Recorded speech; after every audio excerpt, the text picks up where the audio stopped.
Bismillahirrahmanirrahim. Assalamualaikum warahmatullahi wabarakatuh. Selamat datang pada video pembelajaran mata kuliah Matematika Diskrit pada bab aljabar boolean. Nah, pada kali ini kita akan membahas mengenai bentuk kanonik ya. Jadi sebenarnya bab ini sudah kita bahas pada pertemuan di kelas, cuman ini untuk mereview aja deh.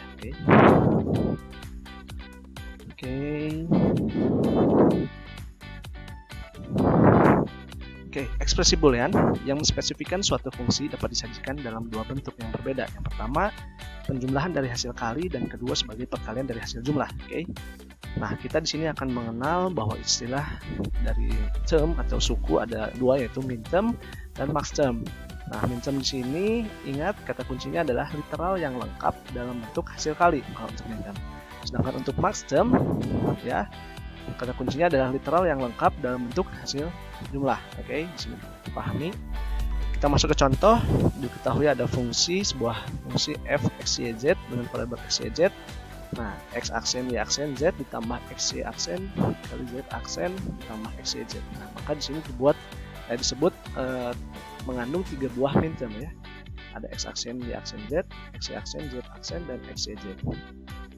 Nah, lalu contoh kedua ada fungsi g dengan variabel x, y, z. Di sini ada mengandung 5 buah max term. Oke, di sini x, y plus z, x tambah y aksen tambah z, dan seterusnya. Oke, 1, 2, 3, 4.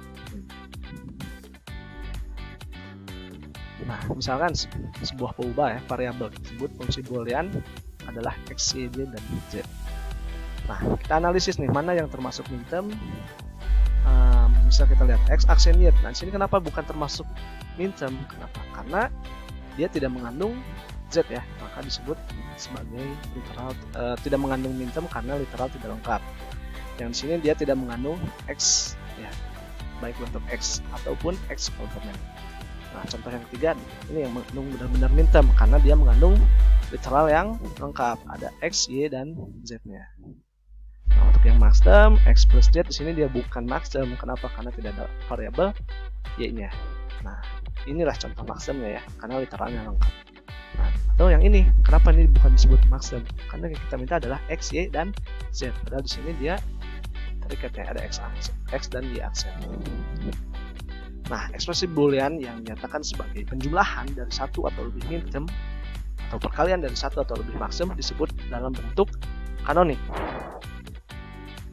Nah, maka dapat disimpulkan bahwa dalam bentuk kanonik ini ada dua macam. Yang pertama, penjumlahan dari hasil kali atau SOP atau perkalian dari hasil jumlah yang disebut dengan POS.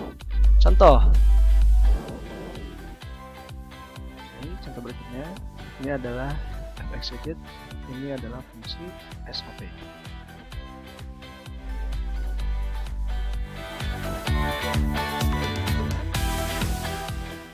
Untuk contoh berikutnya adalah fungsi g, x, y, z ya. Ada x plus y, z, ada dikali x plus y aksen z plus z dikali x dan y aksen plus z aksen, dan seterusnya. Ini disebut dengan product of sum ya, karena ini penjumlahan dan perkalian dari hasil jumlah. Di sini sesuai dengan perjanjian aturan perkalian, walaupun tidak dituliskan dot, sebenarnya di sini menyatakan perkalian ya. Oke, harus lengkap. Nah, lalu bagaimana cara membentuk min term dan max term? Oke, untuk min term, setiap peubah yang bernilai 0 dinyatakan dalam bentuk komplement, sedangkan peubah yang bernilai 1 dinyatakan tanpa komplement. Oke, di sini nanti berlaku untuk tabel kebenaran ya. Nah, di sini kata kuncinya adalah untuk yang min term dia berbentuk komplement saat nilainya 0 ya. Nah, untuk yang max term berlaku sebaliknya, justru saat 1 dinyatakan dalam bentuk komplement. Nah, lalu bagaimana cara membentuk min term dan max term dari tabel kebenaran? Ingat, di sini kalian harus sudah punya kemampuan bagaimana membuat tabel kebenaran. Di sini saat 0, 0, 01, 10, dan 11 ya. Ingat, yang min term tadi saat menilai 0 justru dia komplement. Oke, saat 1 dia normal. Selain sebaliknya max term justru saat bernilai 1 dia variabelnya bersifat komplement. Oke, 1 ya komplement.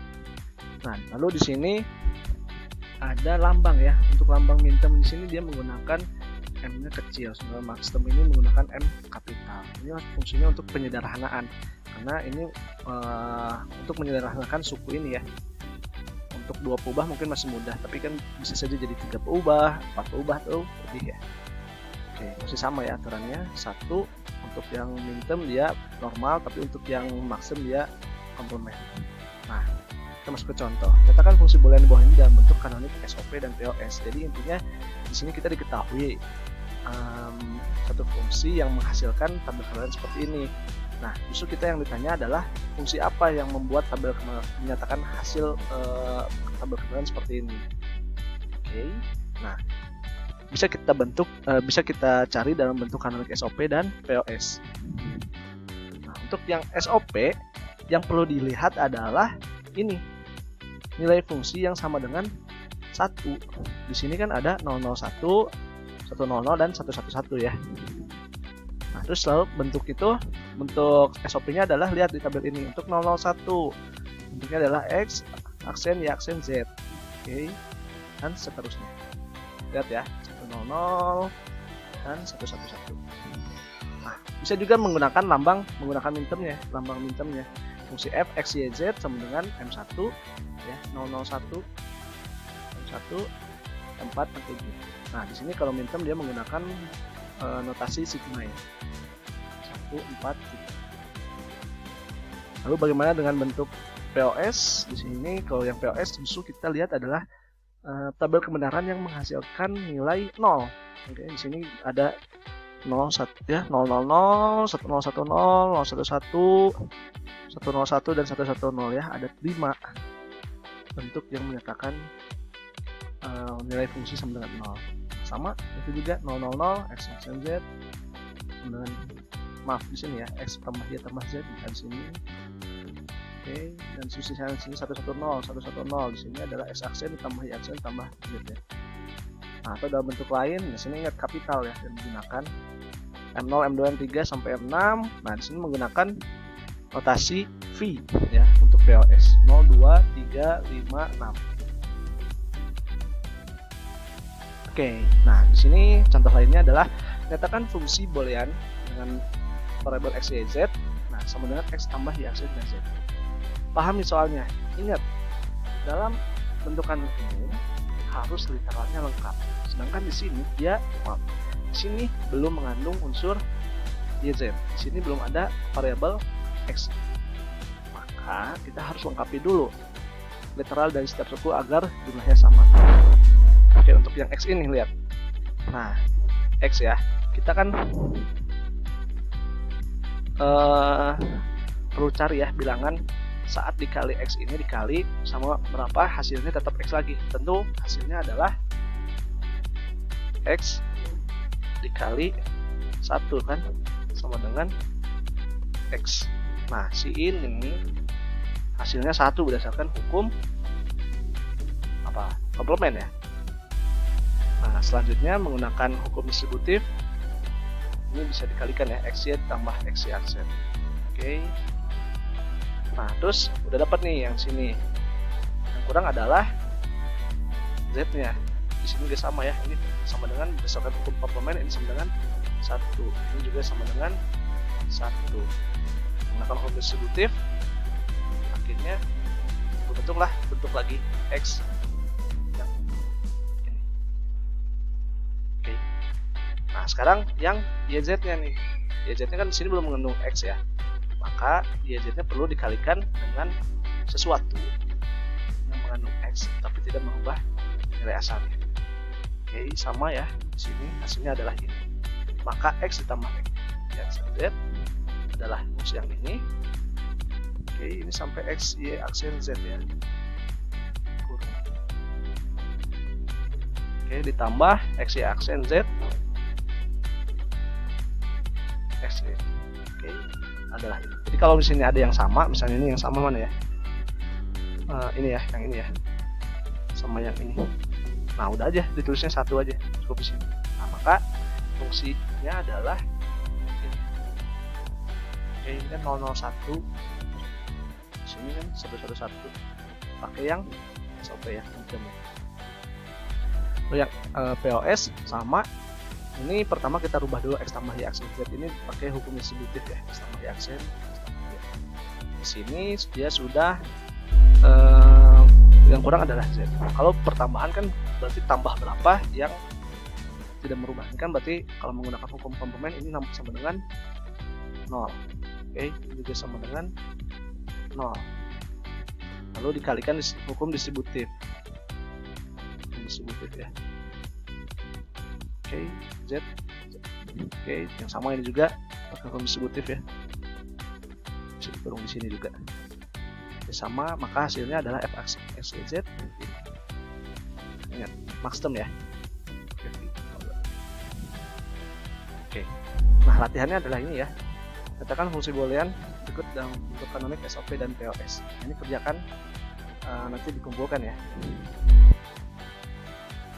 Kita masuk ke bahasan berikutnya yaitu mengenai konvensi antar bentuk kanonik. Oke. Nah, jadi di sini kita punya fungsi f(x,y,z). Notasinya ini ya. Nah, fungsi komplemennya apa? Maka yang ini dikomplemenkan kan. 1, 4, 5, 6, 7 yang nggak ada apa? 0, 2, dan 3 ya. Ingat kalau x, y, z itu kan 0 sampai 7 ya.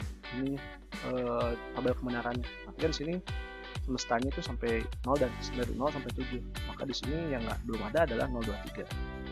Nah, dengan cara lain menggunakan hukum De Morgan kita dapat memperoleh fungsi f dalam bentuk POS. Nah, ini f aksen udah tepat nih M0, M2, M3. Lalu kita cari komplemennya. Oke. Yang asalnya M0 jadi M0 aksen, yang asalnya penjumlahan jadi perkalian dan seterusnya. Nah, M0 aksen itu kan sama aja dengan X, Y aksen, Z aksen ya. Ingat yang tabel kebenaran yang tadi, itu ubah variabel.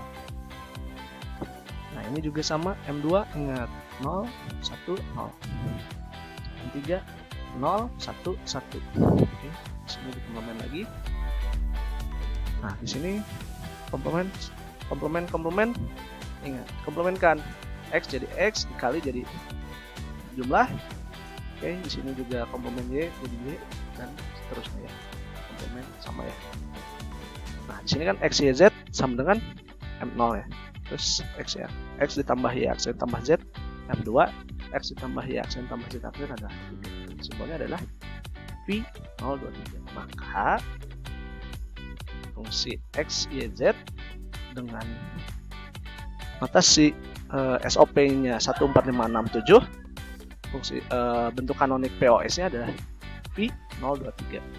Maka MJ aksen sama dengan MJ. Maksudnya SOP dari J sama dengan POS-nya. Nah, terus sama ya, nyatakan contoh lagi f(x,y,z) V-nya, nah sekarang POS-nya 0245 dan G-nya. Nah, ini lihat nih ada 4 variabel ya. Kalau 4 variabel berarti sampai ada 16 ya. Berarti dari 0 sampai 15. Oke, nyatakan dalam bentuk SOP dan POS. Oke, kita langsung bahwa f(x,y,z)-nya 1367. Yang ini ya 0245 yang belum ada karena x, y, z cuma sampai 7 berarti 1367. Nah, wx, yz ini ingat ada 16 berarti ya. Yang udah ada 1, 2, 5, 6, 10 sampai 15. Yang belum ada berarti 0, 3, 4, 7, 8, 9, 10 dan seterusnya sampai 14. Oke ya. Ingat, bisa dibalik-balik. Oke, carilah bentuk kanonik SOP. Kita masuk contoh berikutnya. Carilah bentuk kanonik SOP dan POS dari f(x,y,z) y aksen tambah x,y ditambah x aksen y. Oke. Nah, untuk SOP-nya f(x,y,z) y aksen ini, ingat, ini kan bentuknya masih y aja. Kita butuh x dan z-nya kan, variabel. Yang ini belum ada z-nya. Dan selanjutnya exit sampai akhirnya sama pakai cara yang sebelumnya, akhirnya didapat ini. Oke ya, tabel ini diperhatikan. Untuk yang POS-nya XYZ 3 jadi kebalikan dari sini. Oke. Dah, untuk yang bentuk kanonik cukup sampai sini. Terima kasih. Kita lanjut ke video berikutnya. Assalamualaikum warahmatullahi wabarakatuh.